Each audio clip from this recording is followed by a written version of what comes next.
Hello दोस्तों, insurance अड्डा channel में आपका बहुत बहुत स्वागत है। दोस्तों, आज हम एलआईसी की एक बहुत ही महत्वपूर्ण स्कीम के बारे में बात करेंगे जिसका नाम है अनमोल जीवन। अनमोल जीवन एक टर्म प्लान है जिसका टेबल नंबर है 822। टर्म इंश्योरेंस का मतलब ये होता है कि इस पर जब आप प्रीमियम पे करते हैं तो मैच्योरिटी पर आपको कोई भी अमाउंट नहीं मिलता है, लेकिन इसका एक फ़ायदा ये होता है कि बहुत ही कम पैसे देने के बाद में आपको बहुत बड़ी राशि का लाइफ कवर मिल जाता है। इस बीच में अनफॉर्चुनेटली अगर बीमा धारक की मृत्यु हो जाती है, चाहे वो एक्सीडेंटल हो या वो नॉर्मल डेथ हो या किसी बीमारी की वजह से हो, तो टोटल सम एश्योर्ड का पैसा उस नॉमिनी को या उसके फैमिली मेम्बर्स को दे दिया जाता है। सम एश्योर्ड एक अमाउंट होता है जिसके लिए कोई भी पॉलिसी ली जाती है। सम एश्योर्ड अमाउंट का मतलब ये नहीं होता है कि आपको किस्तों में उतना ही पैसा बीमा कंपनी को चुकाना होता है। सम एश्योर्ड के बिहाफ पर हमारा प्रीमियम यानी कि हमारे द्वारा दी जाने वाली किस्तों का अमाउंट तय होता है। ये हम अभी देखेंगे कि किस तरीके से अलग अलग सम एश्योर्ड के लिए हमारा प्रीमियम बढ़ता और घटता चला जाता है। क्योंकि ये एक टर्म इंश्योरेंस है तो मैच्योरिटी का इस पर आपको कोई बेनिफिट नहीं मिलेगा और इसमें सरेंडर वैल्यू का भी आपको बेनिफिट नहीं मिलेगा और इस पॉलिसी के अगेंस्ट आप लोन भी नहीं ले पाएंगे।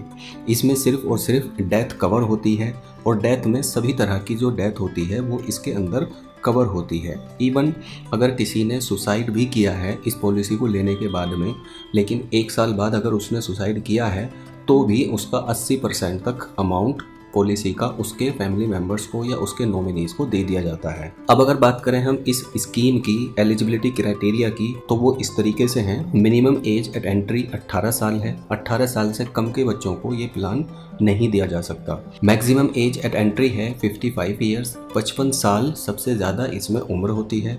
मिनिमम पॉलिसी टर्म यानी कि जितने साल के लिए पॉलिसी हमारी चलती है वो है 5 साल और मैक्सिमम पॉलिसी टर्म इसमें 25 साल का है। मैक्सिमम कवर एज इसमें 65 ईयर्स है और मिनिमम सम एश्योर्ड इस पॉलिसी के अंदर 6 लाख रुपए है। मैक्सिमम सम एश्योर्ड इसके अंदर 24 लाख रुपए है। तो जो लोग कम सम एश्योर्ड के लिए, कम पैसे के लिए अपनी लाइफ को कवर करना चाहते हैं तो वो इस पॉलिसी को चुन सकते हैं। बहुत सारे लोग करोड़ का या 50 लाख रुपए का बीमा ना लेकर कम अमाउंट का बीमा लेना चाहते हैं जिससे उनको प्रीमियम कम देना पड़े, तो ये प्लान उन लोगों के लिए सबसे अच्छा है। इस पॉलिसी के अंदर mode of premium payment yearly और हाफ ईयरली है, यानी आपके द्वारा दिया जाने वाला जो पैसा होगा या तो आप उसको वार्षिक दे सकते हैं या अर्धवार्षिक रूप में दे सकते हैं। ग्रेस पीरियड इसके अंदर 30 डेज का है, यानी जो टाइम आपके पॉलिसी का प्रीमियम चुकाने का है उस टाइम पर या उस डेट पर आप उस प्रीमियम को नहीं चुका पाते हैं तो आपको 30 दिन का अतिरिक्त टाइम मिलता है। अब दोस्तों, अगर हम बात करें किसी की एज अगर 18 साल है और वो इस प्लान को लेता है और 24 लाख रुपए के सम एश्योर्ड के लिए वो इस प्लान को लेता है और पॉलिसी पीरियड इसमें 25 साल है, तो ईयरली प्रीमियम जो उसको चुकाना होगा वो 6230 रुपये होगा।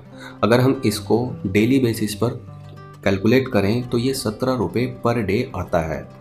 पॉलिसी पीरियड अगर 20 साल है और ईयरली प्रीमियम उस स्थिति में दोस्तों 5900 रुपये हो जाता है। इस केस में सिर्फ 16 रुपये पर डे पॉलिसी धारक को देने होते हैं। अगर मान लो कोई अपना सम एश्योर्ड 24 लाख रुपए ना लेकर 20 लाख रुपए का सम एश्योर्ड लेता है और पॉलिसी पीरियड भी वो 20 साल चुनता है तो ईयरली प्रीमियम उस स्थिति में 4932 रुपये जाता है, यानी 13 रुपये हर दिन उसको चुकाने होते हैं। अब दोस्तों, बात ये आती है कि अगर मान लीजिए बीमा धारक ने इस पॉलिसी को लिया और पॉलिसी लेने के 1 साल बाद, 2 साल बाद या 4 साल बाद उसकी डेथ हो जाती है, तो 4 साल बाद तो उसके द्वारा चुकाया गया प्रीमियम जो होगा वो 25,000 रुपये होगा, लेकिन उसके नॉमिनी को या उसके फैमिली मेंबर्स को 20 लाख रुपए कंपनी तुरंत प्रोवाइड करा देती है।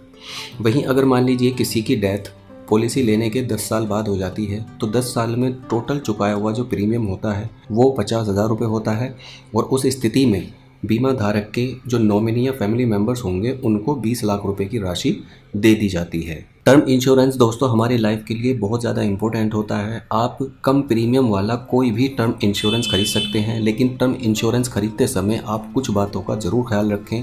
पहली बात कि जिस भी कंपनी का आप टर्म इंश्योरेंस खरीद रहे हैं उसका सेटलमेंट रेशो यानी क्लेम सेटलमेंट रेशो और जो उसका पेमेंट सेटलमेंट रेशो है उसको आप ज़रूर देख लें।